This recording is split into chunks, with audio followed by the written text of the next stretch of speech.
লা লা লা লা লা। উফ, ওরে বাবারে, মরে গেলাম। বেগুন গাছে কে ওটা? আগে তো দেখি। কেন যে গেছিলাম আত্মহত্যা করতে, আর এই বেগুন গাছের কাঁটায় আমাকে ঠিক করে বসতেই দিচ্ছে না। কি করি এখনে? ও হ্যালো, কে তুমি? আগে তো দেখিনি। মাই নিউ নেম ইজ পচা। তুমি গাছে বসে এত ছটফট করছো কেন? খুব মশা তো তাই। আমাকে দেখে কি তোমার বোকা মনে হচ্ছে? একদম না, মশায় তাজা রক্ত খায়, তোমার এই ভূত পচা রক্ত খায় না।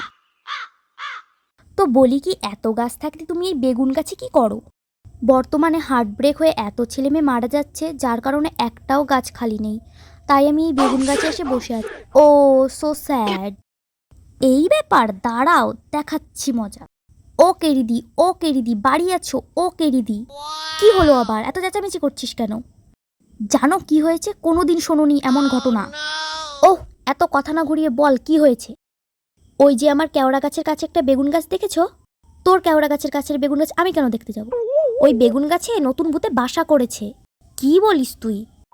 সত্যি বলছি দিদি। তুই পুরো শিওর তো যে ওই গাছে ভূত আছে? আমি নিজে চোখে দেখেছি। চল আমার কোথায়? আজকের ব্রেকিং নিউজ, হ্যাশট্যাগ বেগুন গাছে ভূতের বাসা। তুমি কি ব্লগ বানানোর কথা ভাবছো? হ্যাঁ, খবর পড়ছি। সাম্প্রতিক ছেদাভূত আমি, ভূত আমি ছেদা, ছেদাভূত আমি। বেগুন গাছে একটা ভূতকে থাকতে দেখে এখানকার লোকেরা কি বলে সেটা দেখি। শুনতে পেলাম আপনাদের এখানে নাকি বেগুন গাছে ভূত থাকছে। হ্যাঁ, এ বিষয়ে আপনি কি বলতে চান? দেখুন, আমি শুনেছি যে ও কোনো গাছ ফাঁকা পায়নি, তার কারণে ও ওই গাছে আশ্রয় নিয়েছে। হ্যাঁ, আমিও সেটাই শুনেছি। কিন্তু আমাদের সমাজে ভূতেদের বেগুন গাছে থাকার কোনো অধিকারই নেই।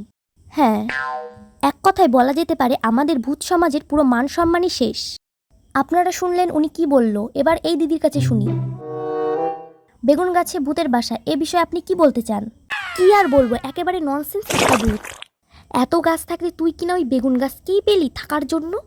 উচ্ছে গাছ, ভেন্ডি গাছ, বেগুন গাছ, লাউ গাছ, কুমড়ো গাছ, এসবে ভূতেদের থাকা একদমই নিষেধ।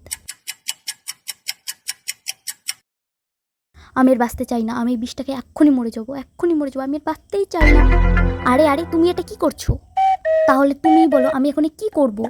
আরে তুমি ভূত, ভূতটা কোনোদিনও মরে না। আমার সাথে চলো, আমার কলা গাছের পাশে একটা কুমড়ো গাছ আছে। আজ থেকে তুমি আমার কলা গাছের পাশের কুমড়ো গাছটাতেই থেকো। সত্যি? হ্যাঁ সত্যি, চলো এবার।